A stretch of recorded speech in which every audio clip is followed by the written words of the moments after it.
after the Depp Waldman statements? It was diminished.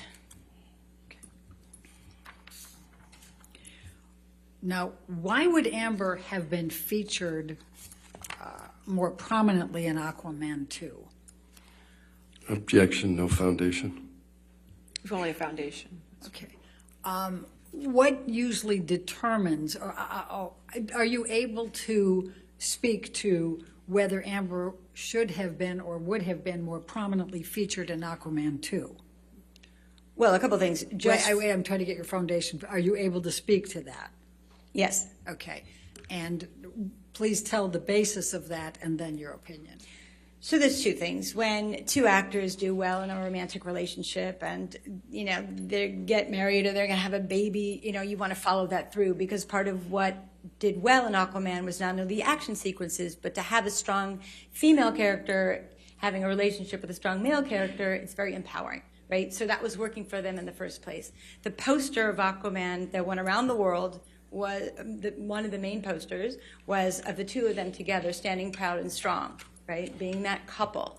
And so naturally, as you go and develop scripts in the industry, you want to follow on the things that are working. And according to Ms. Heard, when she read the first script for Aquaman 2, she had a strong romantic arc through the entire film. And then she also got to do some great action sequences at the end of that storyline in that script. So she was featured predominantly throughout the script of Aquaman 2 when she first read it. All right, and then what happened?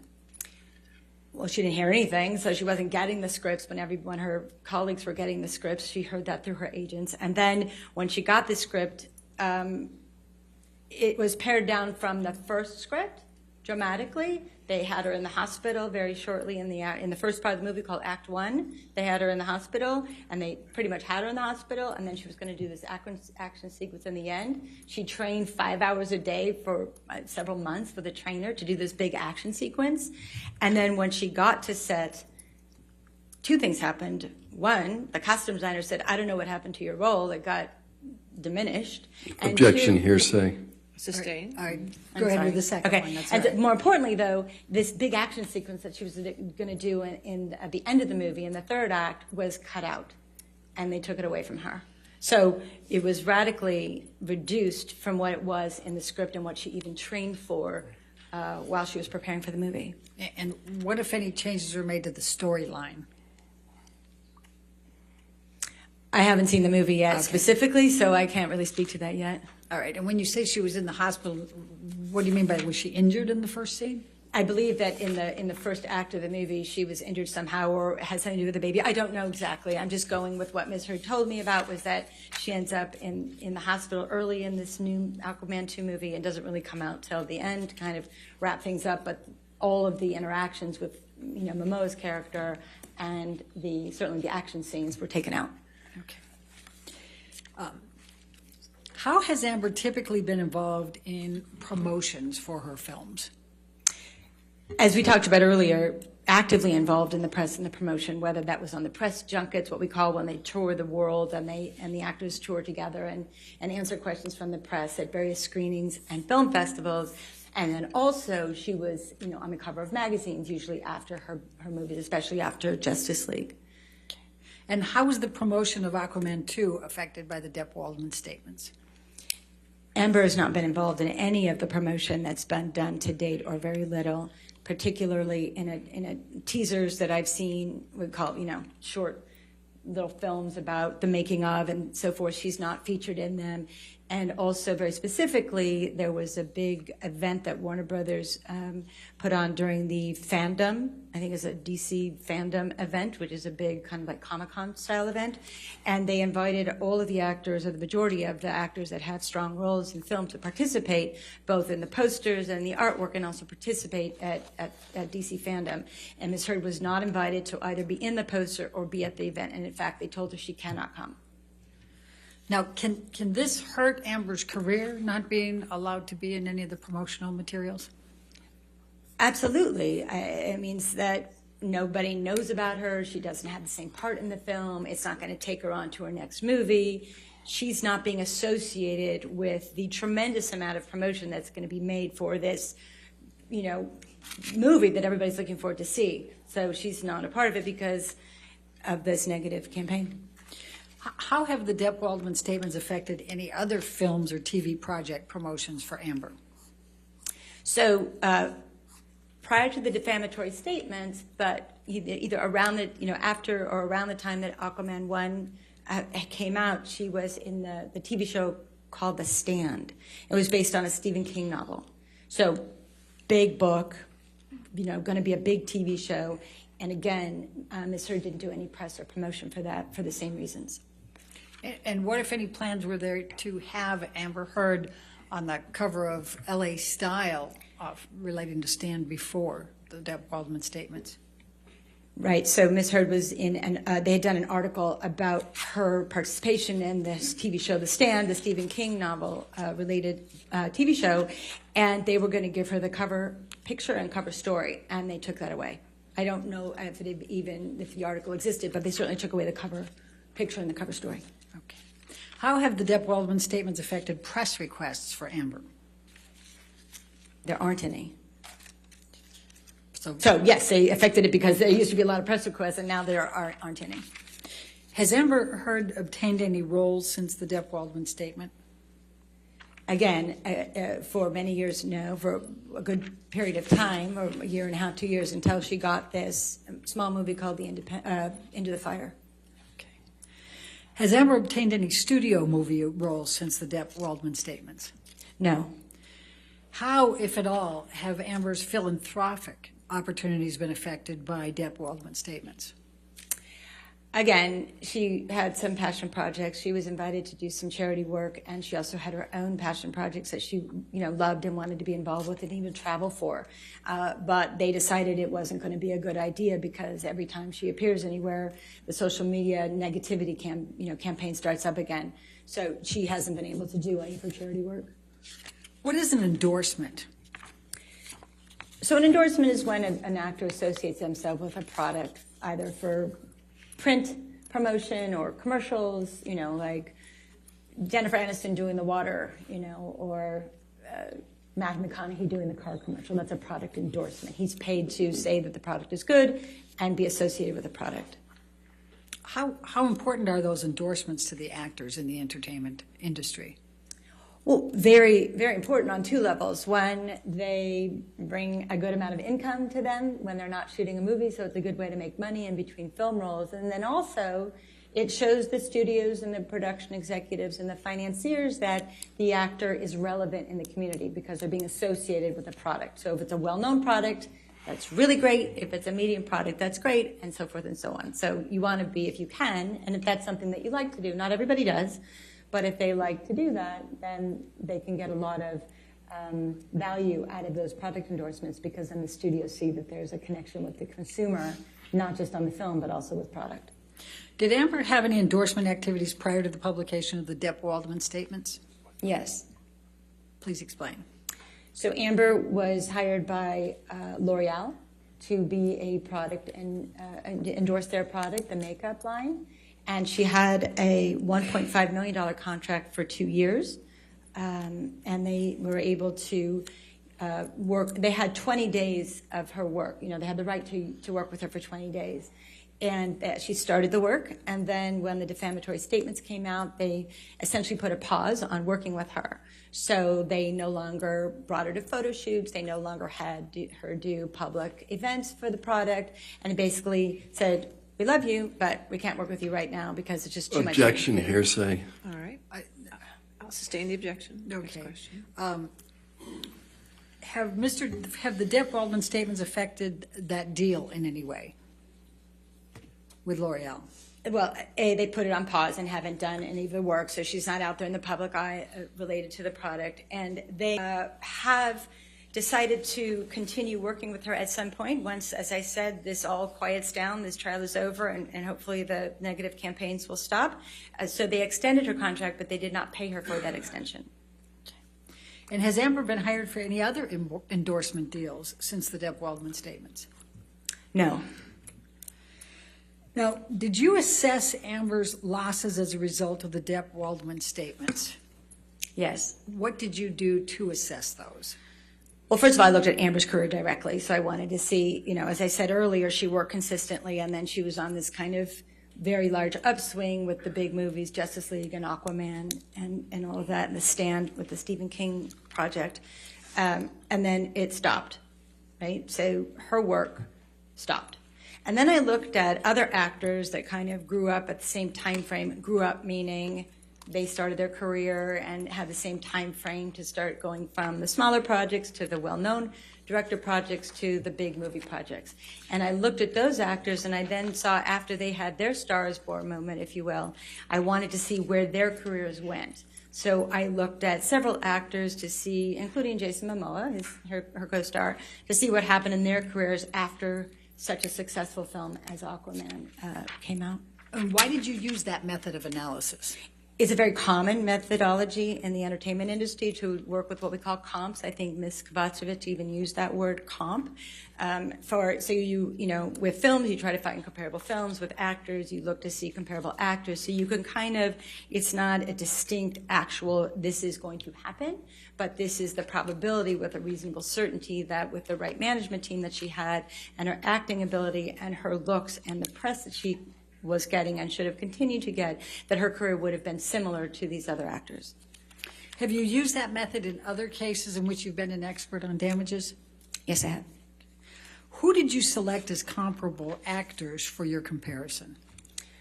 Well, I wanted to look at actors that were in superhero films that had done really well at the box office. So I looked at Jason Momoa, her co-star. I looked at Gal Gadot, who was is in Wonder Woman. I looked at Ana de Armas, who was in Blade Runner? Thank you, Blade Runner. I looked at Zendaya, who was in Spider-Man, and I looked at Chris Pine, who was in Star Trek and also Wonder Woman. About the, you know, similar age range, all attractive actors, all with good acting skills, all able to do stunts. So there are not that many actors to look at who do superhero characters. So it was a small pool to work from, but I took a wide range from those actors, both men and women, to see what could potentially happen to Ms. Heard's career. Do you consider all of them to be identical for purposes of measurement? Well, absolutely not. I mean, no two actors are identical. You can only look at that within a range of characteristics and work history, management team, and so forth. And we've heard from Mr. Banya. Did you review Mr. Banya's Q-score analysis regarding the comparables you used? Yes, I did. And what, if any, opinions have you formed in reviewing Mr. Banya's analysis regarding the comparables you selected?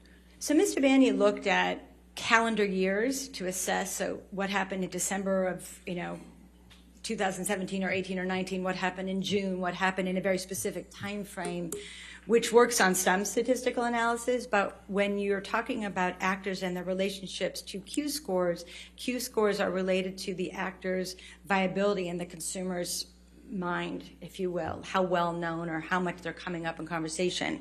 And so Mr. Banya did not look at time periods of the actors that I compared them with to the film when it came out, so like right after the success of their big film, what was their Q-score, but moreover, he just looked at them in a year range. So it doesn't coincide from actor to actor just because you look at it over time. You have to look at it specifically after each of those individuals' box office success with a particular film. You look at the Q-score high or low during that, and then you look at how low it drops, say, a couple months afterwards, and then if it comes back up, if they have another film or another event that brings them into the limelight again. So it's not about time, it's related to a specific activity or event, and he did not do that.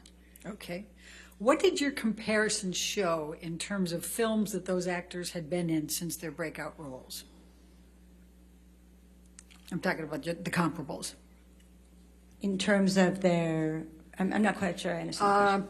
Well, what happened with these other actors after they had their Unrelated to Q-scores. Right. Oh, okay, sorry. So all those actors' careers, the ones I mentioned, they all either were a steady rise or even a meteoric rise in terms of where their career went after their Star is Born moment. Then they got some other good films, and maybe they got another film that performed extremely well. So it was a range, but they all were on an upward trajectory without a doubt.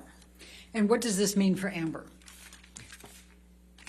with a reason. I mean, the way that the kind of industry works is usually, unless there is a force majeure or some really negative event, her career should have followed that same upward swing in about the same time frame, give or take 6 months to a year. But it would be very reasonable to believe that her career would have been on an upward trajectory within the range of those other actors. What, if any, comparisons did you make respecting endorsement deals of these actors with Amber?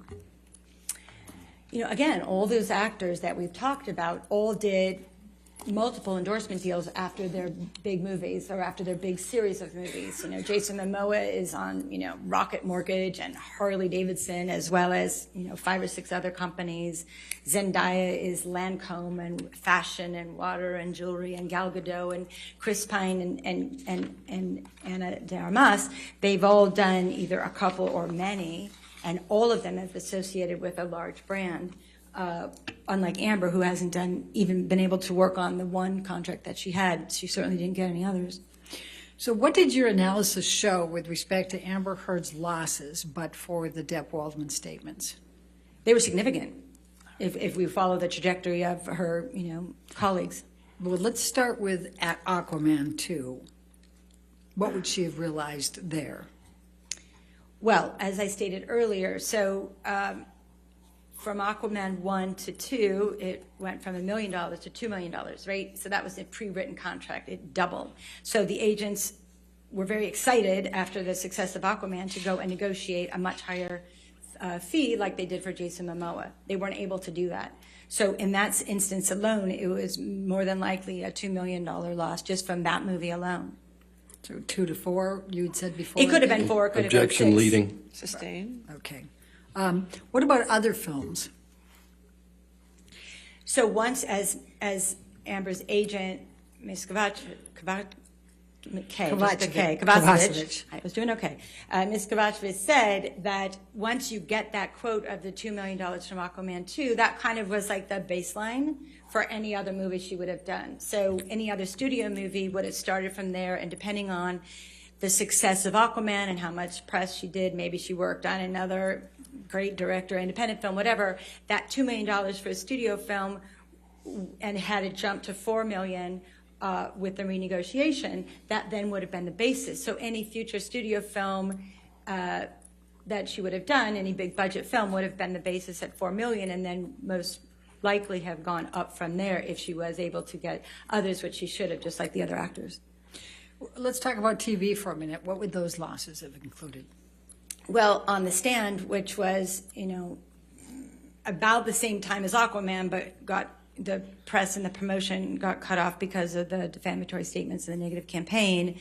She got paid $200,000 an episode on The Stand. So on a TV series of 9 episodes, it's $1.8 million. So if she had, again, done other TV shows, it's very likely that whether she worked with a streamer or with one of the networks, that fee would have gone up from there. Her agents would have been able to use the leverage of the success of Aquaman 2 to put her, if she had done another television show, given rise to even a higher episodic fee. Some actors go up to $1 million an episode. Jason Momoa's in his TV show got $1 million. So there's an exponential range of where she could have gone. All right. What about endorsements? Same thing, you know, all the other actors were doing over the course of a couple years period, you know, anywhere from 5, 6, 7 other endorsement deals. And Ms. Heard realistically should have gotten endorsement deals in other categories. L'Oreal is makeup, so probably not in makeup, but maybe water or clothing or jewelry or wellness, or it could have been anything else. And so she too should have, with a reasonable degree of certainty, gotten other contract deals based on the success of the films that she's been associated with and the TV shows she's been associated with. And what would that have translated into in terms of dollars? So in terms of dollars, okay, so if it was $1.5 million for L'Oreal for a 2-year contract, and let's give her 4 other $1.5 or $2 million deals, which all those other actors, you know, especially the ladies, have gotten, then you're looking at an additional $8 million of income over time. I'm not saying this is in one period. We're looking at as far back as the defamatory statements of 2020 to now, which is almost 2 years. And again, as I said earlier, even when this is quiet, it will take 3 to 5 years for her to rehabilitate her career if she can. So we have to look at it as a period of a minimum of 5 years. So when I say $8 million for endorsement contracts, it would have been over time. What, if any, losses relating to production or film activities? Well, again, these other actors that we looked at, and there's a wide range of them. Some of them did bigger films and some of them did gigantic films. But it is very reasonable to assume that once you are in an Aquaman-style film, you'll either continue to do those, right? Some of these franchises, as we know, go 4, 5, 6 films, or she would probably have been in another studio film that had nothing to do with Aquaman. But again, so over the course of 5 years, it's very reasonable to consider that she would have been in at least one film a year at a minimum of $4 million, because that's what her precedent would have been had she renegotiated. And it's important to note that in her Justice League contract, if there is a Aquaman 3, her price is set at $4 million. So it's very reasonable to assume and to believe that if she did a film a year for 5 years at a minimum of $4 million a year without any negotiation, which probably would have happened, but let's just say that baseline, that would be another $20 million over that time frame. What, if any, opinions do you have about Amber Heard's earning power over time? That it would continue to rise. It's customary in the industry, as I've talked about earlier, that the negotiations, especially with her agents at William Morris, her fees would have gone higher. So I'm just using the baseline without any ability to foresee in the future that I already know she got negotiated for $4 million from Aquaman 3. So if we use that as a baseline minimum, but it very well would have gone up had her agents done the work that they wanted to do.